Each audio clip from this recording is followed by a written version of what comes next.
Bonjour à tous, voici l'histoire de Carole la Luciole.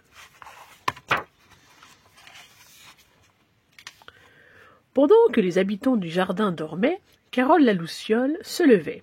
Elle sautait de son lit, passait une petite robe, enfilait des souliers vernis et, avant de s'envoler, posait sur sa tête un chapeau pointu. Car Carole était une sorte de fée qui aimait les pique-nuits. Vous vous demandez sûrement à quoi peut bien ressembler un pique-nuit. Eh bien, c'est exactement comme un pique-nique, seulement il se passe la nuit et en l'air plutôt que sur l'herbe. Voyons voir, dit Carole à ses amis. Il nous faut une table, des chaises, ça sera quand même plus confortable là-haut. Une nappe blanche et de la vaisselle. Mais aucune de ces choses ne vole. Et où les trouverons-nous? S'écrièrent les papillons de nuit. Et la magie? Qu'en faites-vous, les amis? Répondit Carole. Ding dong, dong ding. C'est ainsi que sonnait la sonnette de Mireille, et c'est ainsi qu'elle sonna en pleine nuit. Une petite abeille, à demi endormie, ouvrit enfin la porte et dit en bâillant. Quelle heure est-il? Minuit, l'heure du crime, répondit Carole en agitant sa baguette magique.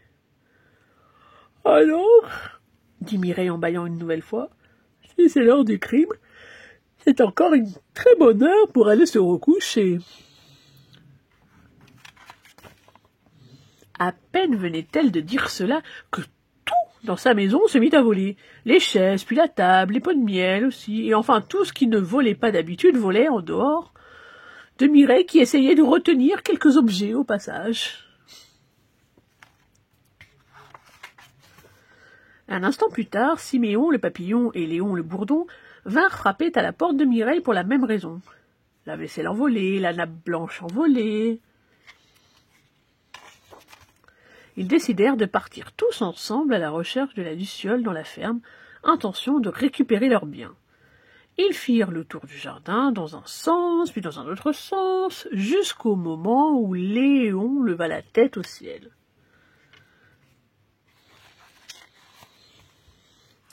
Sur un nuage, assis autour de la table de Mireille, Carole dînait en compagnie de ses amis.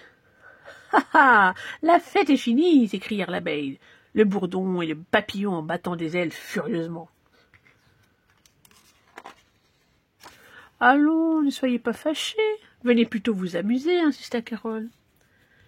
Et comme il restait quelques chaises libres, ils prirent place sans rien dire, mais dans leur petite tête d'insectes, ils se demandaient si tout cela était bien raisonnable. Quand nos trois compères qui s'étaient endormis à table s'éveillèrent, ils découvrirent que tous étaient partis en laissant la vaisselle sale et ils se mirent très en colère. Mais les colères d'insectes sont comme les nuages, elles passent. Ils allèrent donc se recoucher, pendant que la table, les chaises et les pots de miel vides retournèrent à leur place. Maintenant que vous savez à quel genre de fées appartiennent les lucioles, prenez garde qu'elles ne viennent pas la nuit dans votre chambre pour y prendre vos petites affaires. Gardez l'œil ouvert. Et voilà la fin de l'histoire. N'hésitez pas à venir liker et surtout à vous abonner. Merci et à la prochaine.